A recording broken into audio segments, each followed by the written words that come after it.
En el año de 1521 terminó la conquista de México y fue cuando creó a favor del rey de España darle nombre a todas las tierras conquistadas. Cada reino tenía su propio gobernador, alcaldías, mayores y corregimientos, y cada tierra conquistada dependía de última instancia del rey de España. Los órganos locales de la Nueva España eran el virrey, la audiencia, la acordada y el ejército. Cada población tenía su propio ayuntamiento. La época colonial cuenta con significados hombres de ciencia, historiadores, filósofos, teólogos y poetas. Tras su llegada al continente americano, los europeos entraron en grandes debates para determinar si los habitantes de su conquista eran seres humanos con alma o seres susceptibles de ser domesticados. Esa polémica quedó resuelta en el año de 1537, expedida por el Papa Paulo III, con la que se estableció el derecho de los indios naturales a abrazar el cristianismo. Predicando de manera pacífica, esta idea coincidía con el humanismo renacentista. Las órdenes religiosas se encargaron de ponerlo en práctica durante todo el periodo colonial. La educación popular indígena comenzó con la evangelización de los aborígenes. Esta fue realizada por los franciscanos.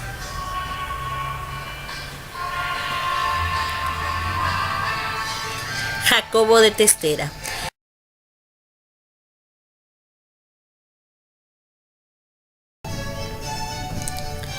Jacobo de Testera. La evangelización era difícil principalmente por el idioma. Sin embargo, Jacobo de Testera hacía pintar en lienzos los asuntos principales de la Biblia, y en base a intérpretes se podía traducir sus enseñanzas. Tuvo acceso a una educación multicultural, con maestros católicos dentro de la corte gracias a su facilidad para los idiomas.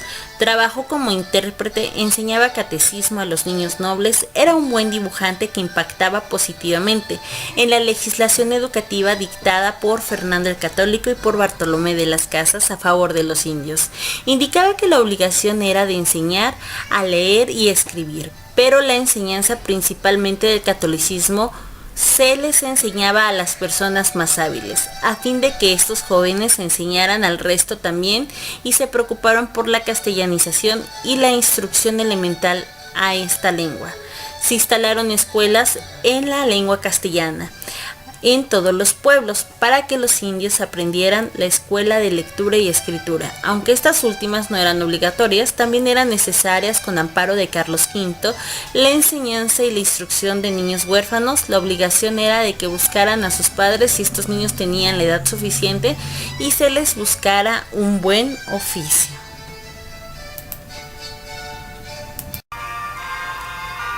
Pedro de Gante. Religioso franciscano flamenco, de los primeros en arribar a Nueva España, donde permaneció casi 50 años como evangelizador y educador. Se creó con Pedro de Gante los primeros colegios de América Latina. Se fundó en 1523 la primera escuela elemental que enseñaba una gran diversidad de letras y música en sus diversos géneros.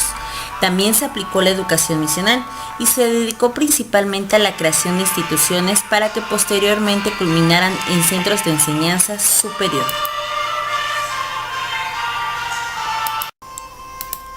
Fray Juan de Zumárraga. Se dedicó a la educación de los niños y niñas indias y daba en su escuela instrucción a los niños y jóvenes. Fue el primer obispo y arzobispo en México y fundó en Texcoco un colegio para niños y para niñas. Su proyecto era que cada pueblo importante tuviera su propia escuela para niños y para niñas.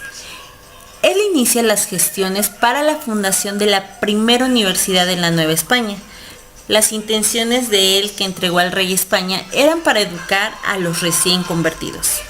Meta que no se cumplió, debido a que la educación en esta universidad únicamente se centró en las clases privilegiadas de la nueva colonia. La educación tenía que hacer que los indios rebeldes fueran sumisos, que los trabajadores que no trabajaran se pusieran a trabajar, que los esclavos que querían escaparse se aguantaran con el patrón. Y se comenzó la era del castigo-recompensa del dios, traído por los españoles, tal como las culturas prehispánicas lo ejercían con sus dioses. Esto les facilitó el aprendizaje del catolicismo para nuevas generaciones por medio de la idolatración.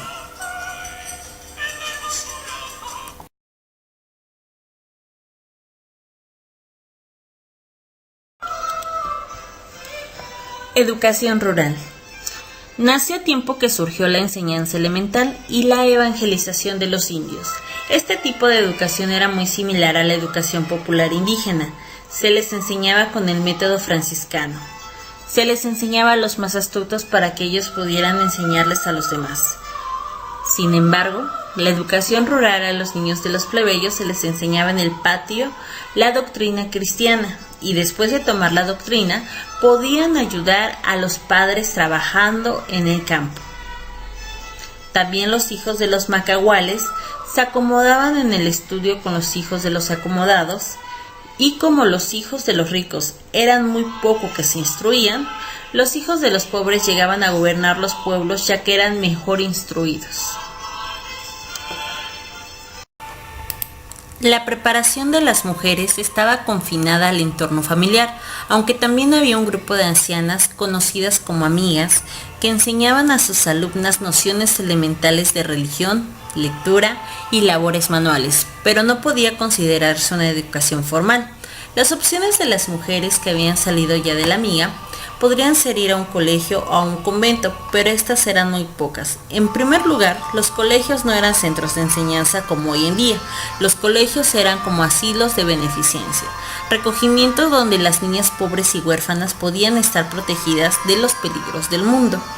Es muy importante catalogar que en la educación de los mestizos y criollos fue en esta época cuando existió la repercusión pedagógica de la fusión étnica, y el mexicano más importante era aquel que era nacido del matrimonio entre españoles e indios, y se empezó a hacer regularizaciones de estos matrimonios.